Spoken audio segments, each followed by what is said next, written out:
One Piece is amazing. I mean, I don't have to say that, but the irony is interesting.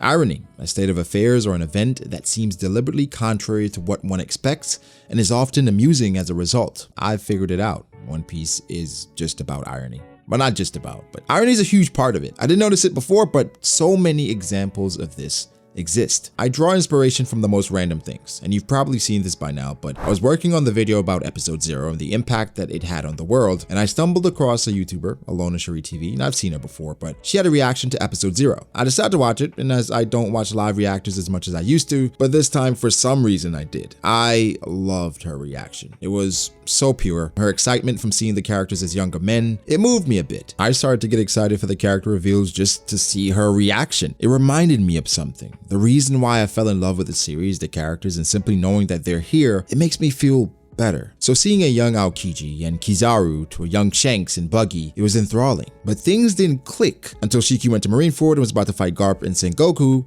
when she said this. Okay, this is it. This is what it is. Irony, but intentional by Oda, obviously unintentional by the Marines, but it fits so well. You may still be lost as to what I'm even talking about, but Oda has masterfully constructed a narrative that beautifully encapsulates emotional distress in a good way. What the hell does this even mean? I may be confusing you even more. Well, okay, where do we start? How about you hitting that subscribe button for more One Piece content like this? You've happened upon this video and may have seen others before. You may have just thought about subscribing, so in the name of beautiful irony, click that subscribe button and turn on post notifications. Now, all right, to explain what I mean, we'll start with Garp. Garp, the hero of the Marines, someone that represents the world government, the face, one could say. And I need you to stay with me because it gets wild, all right? These are things we know already, but when you factor in the situations and the emotions and the unmitigated irony, it's almost as if you laugh while crying. More on that later. But back to Garp, the hero of the Marines, who wanted nothing more than his grandson to be just like him. You come to find out his son is the world government's greatest enemy. Your grandson follows in the footsteps of the man who was your greatest enemy, who gave you his son to raise. What's ironic about this is that all of this was spurred by what you thought would end it, the execution of Gold Roger. But by executing this man, you spawned a new era, an era that would inspire the likes of Shanks and even Dragon, your son, which essentially trickled down to your grandson,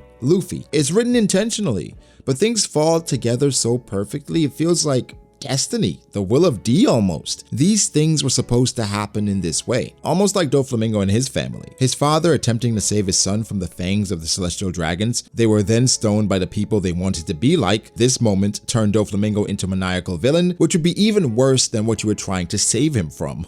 It continues by Doflamingo going to take over the country that the Don Quixotes owned in the past. Beautiful, beautiful irony. It's so ridiculous. It's funny, but disturbing. Every part of this story has a connection, a purpose. Nothing feels like it wasn't supposed to happen. These moments of strife and struggle feels like serendipity, but I know it's written by an author who planned these things. But how is it so perfect? Continuing the story of Doflamingo, his brother who experienced the same things, Corazon, from what Doflamingo knew after he left, he couldn't talk. But then he was the one who was snitching on him to the Marines. He then uses the information from his brother to steal his ultimate treasure to grant that life that Doflamingo so badly wanted. Because see, Corazon was willing to risk his life for someone to live, but not Doflamingo. That was Trafalgar D. Warder Law, which should have been his natural enemy. Don't forget, he was a celestial dragon. Law's life is then saved because X Drake, who ran away because Doflamingo killed his father, so then Dofi gets screwed over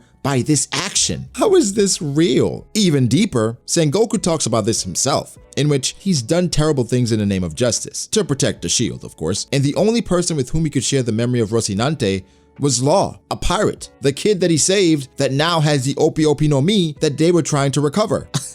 Beautiful, beautiful irony. I wonder if I told someone all this without reading One Piece and having context with how all these things played out, what would they say? They would say, no way, all these things are connected? Well, when you think about Odin and Toki and how she ran away from her destiny and then ended up right where she needed to be, serving the Kozuki, because she was an Amatsuki, it continues the cycle. This continues in Wano, with Kaido and his struggles, being the strongest but having no way to satisfy that long-lasting desire to die in a great way. Your opportunity to have this was taken away through trickery by the old hag, and as a warrior, that is frowned upon. You then execute Odin, which then leads to your only son being smitten by the act which was meant to end the Kozuki. There's also some in Oden's side with Momonosuke eating a devil fruit, similar to the man that has oppressed Wano, and it's eaten by the man that's supposed to be the next shogun of Wano. I can't be the only one that is amazed at how seamlessly we've moved through these storylines. Right? How have we become numb to this? Is it because One Piece has set such a standard that we now expect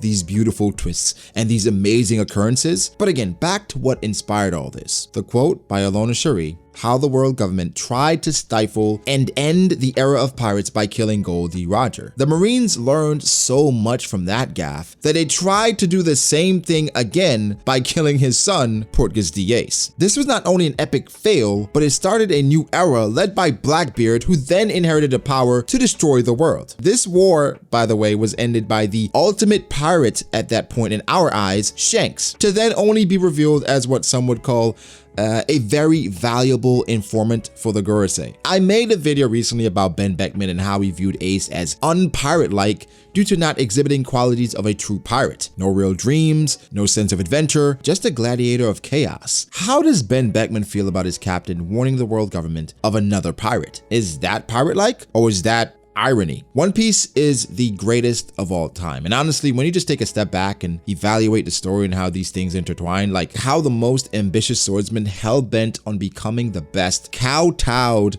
to his adversary and goal for the sake of another. This is not normal. These connections should not be this seamless or this simple, but still complex. It's a web of mystery, with it all ending with us crying and laughing. And could this be what the One Piece is? I mean, obviously not the journey. Oda did confirm that the One Piece is an actual thing, but I'm willing to bet that whatever it is that Roger saw and read will be a beautifully ironic yet sad story that you can't help but laugh at, with a few tears in your eyes. I wonder how close Oda was to naming One Piece Laugh Tale. But guys, these are my thoughts. This was inspired by AllonaShareeTV. I will put her channel in the description box down below. Guys, I could go on and on about the connections and the irony that Oda throws into the story, which you laugh at, but you can't help but feel sad about some situations, right? Something like Perospero being blamed for the death of Pedro even though he killed himself, but he's still being held accountable even though he lost his arm. It's so many weird things that happens in One Piece that Oda does consistently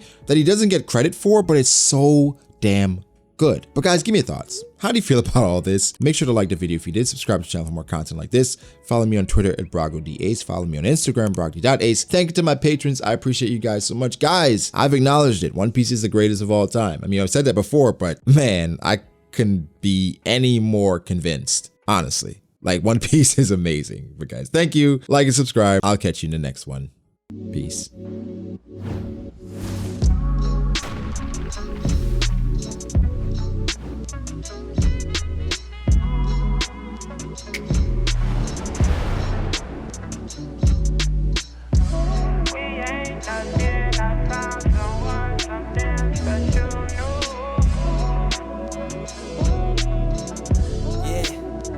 Okay, I start doubting me, I felt lost. I rewrite it.